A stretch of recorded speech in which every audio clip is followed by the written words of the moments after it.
Finally, we have entered into a new era for 2D Mario with Super Mario Bros. Wonder. We've made it out of the lukewarm bathwater of the new Super Mario Bros. Series and into the next generation. And Mario Wonder may just be the shepherd we need to lead us to platforming paradise. With just a few adjustments, it could set a new baseline for the franchise going forward. Of course, the Super Mario Bros. Series has about as storied of a history as you can get with video games, and the skeleton of Super Mario Bros. Wonder does match that of those original titles. Hit blocks to get power-ups, jump on enemies to defeat them, and reach the flagpole at the end. On this front, Mario Wonder certainly isn't reinventing the wheel. In fact, it's using the same wheel we've had since the 1980s. But what's laid on top of this game's fairly basic structure makes this title very exciting. Some of the improvements that Mario Bros. Wonder brings don't come in the form of additions to the original formula, but actually subtractions. I'm talking about the timer on each level and the scoring system, both of which are gone from this entry. And the game is much better for it. The removal of the timer is a major boon to the explorative aspects of the game. You can finally feel free to check every nook and cranny because there's no longer any risk to doing so. And most of the time you go this extra step, you will be rewarded. It also gives you the opportunity to just take a breath between platforming, either to plan out your route or to just admire the game's scenery. The scoring system is also absent, and absolutely nothing is lost because of it. A scoring system will serve one of two functions. The first being to give you a ranking when you complete a stage, like in games such as Devil May Cry. The second is to feed into the high score leaderboard, which can be nice but hasn't had that much importance since the arcade days.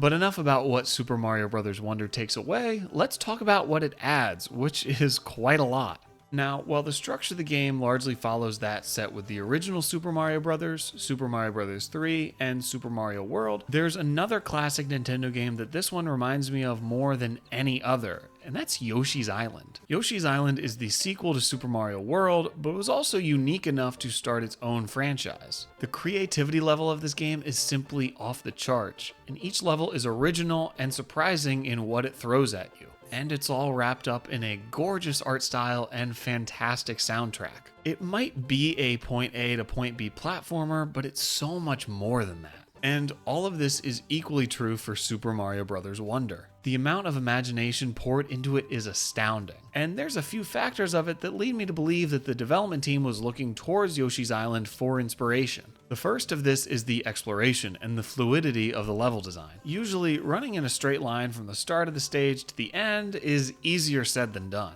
You'll end up going all sorts of different directions, either by being incentivized to explore or by being led along a twisting and turning path towards the goal. The second factor is the insanity brought on by the Wonder Flowers. The Wonder Flower is the main marketing point of this game, but it's more than just a gimmick. In each level, there's one Wonder Flower present, and grabbing it will cause any number of wild, unpredictable, and downright wacky changes. It brings a double dose of variety to the levels, which already have a ton of unique ideas. While each Wonder Flower is avoidable and technically optional, you are encouraged to nab them whenever possible. When you complete whatever challenge a Wonder Flower poses for you, you're rewarded with a Wonder Seed. The Wonder Seeds are necessary to progress through the game. Some levels require a certain amount of seeds to access, and while you are rewarded one for simply completing the level, if you go through only collecting these, you'll probably find yourself roadblocked pretty often. Thankfully, there's also bonus levels and a shop where seeds can be purchased, giving some more flexibility. It's a smart system, and one that allows players to complete different objectives in order to make progress. If either of these two aspects are what you find appealing in Super Mario Bros. Wonder, I would highly recommend playing Yoshi's Island. I'm a firm believer that it's one of the best 2D platformers of all time, even better than a lot of the classic Mario games. The game's influence on Mario Wonder is pretty apparent, all the way from the wider concepts down to the smaller ideas. The levels in Yoshi's Island also don't use a timer or a traditional scoring system. Now, maybe you could call that a coincidence, but I think it points to a clear thread of influence between the two games. Coming in second place for the game's marketing focus would be Elephant Mario, which is one of the new power-ups that Wonder introduces. It's cute, but it doesn't offer as drastic of a change up to the gameplay as the uniqueness of the design might lead you to believe. Overall, the new power-ups are nice, but nothing spectacular. However, I don't think that this is a problem with Super Mario Bros. Wonder specifically. The Mario series has had so many new power-ups introduced over the last 30 years, I think we might just be hitting a cap on what's possible in a 2D space. Super Mario Odyssey showed how much variety in power-ups is possible in the 3D games, but when you only have a fraction of the freedom of movement in a game like Wonder, there's a natural limitation to what you can do. The new power-ups shown off here are all fine and serve their intended purpose, but certainly aren't anything game-changing. What is more game-changing, at least more game-changing than I expected, are the talking flowers. These were another aspect very present in Mario Wonder's marketing and gave off a more gimmicky feel. Playing through the game though, they actually add quite a lot. They give the title more personality and makes it stand out from others in the genre. Many other 2D platformers can feel a bit lonely at times. Usually it's just you and the level. A few flowers dotted throughout the stage can make the world feel a lot more fleshed out, like it's not just an obstacle course put together for your amusement. This extends to the world map as well, which is much more robust than those in previous Mario titles. Even though it might not serve that much more functionality than a level select screen, the developers went the extra mile to make sure it feels like an actual world. There's characters you can talk to and help out, explanations for what each world is,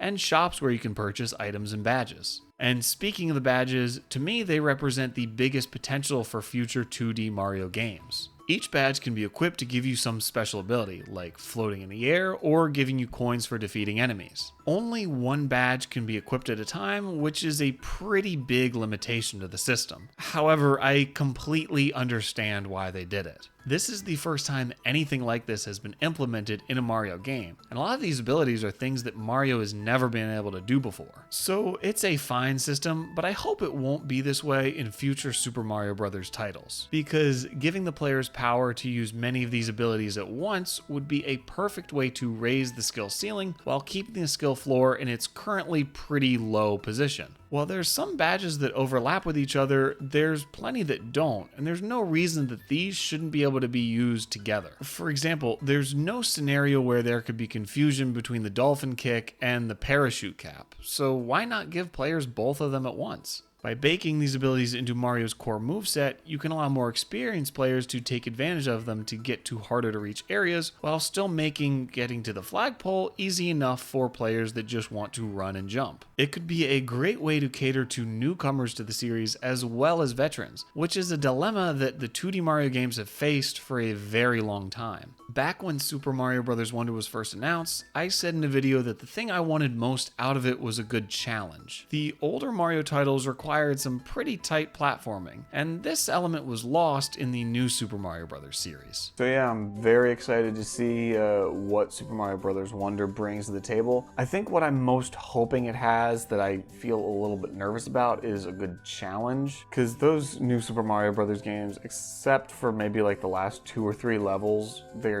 very easy. So now Mario Wonder is out, and it's not a very challenging game. There's certain segments that might require more precision to get through, but overall it's still a very entry-level platformer. However, I don't think the game suffers for it. The problem with the new Super Mario Bros. Series wasn't only that they weren't very challenging, but they also didn't bring any new mechanics to the table. You can have a game that's very traditional but offers a captivating challenge, and it will be worth playing. Or you can have a game that's pretty easy but also wholly original in the ideas that it brings. But a game that's both overly easy and doesn't offer any new ideas? Then there's no point to playing it because there's nothing it does that other games don't do better. Super Mario Bros. Wonder definitely falls into the easy but original category, which is perfectly fine. Nintendo's flagship franchise is not going to go back to something that only really experienced players can beat. But as long as the game is bringing fresh and imaginative ideas to the table, the Mario series is in a good place. The fact that the titling of Mario Wonder doesn't place it in a sub-series of Super Mario Bros. Indicates to me that Nintendo is looking to bring 2D Mario back in a big way. Whatever comes after Wonder will hopefully follow its same mindset, with a focus on cutting out what doesn't work while presenting as many unique ideas as possible. To me, Super Mario Bros. Wonder is the definition of a Christmas morning game.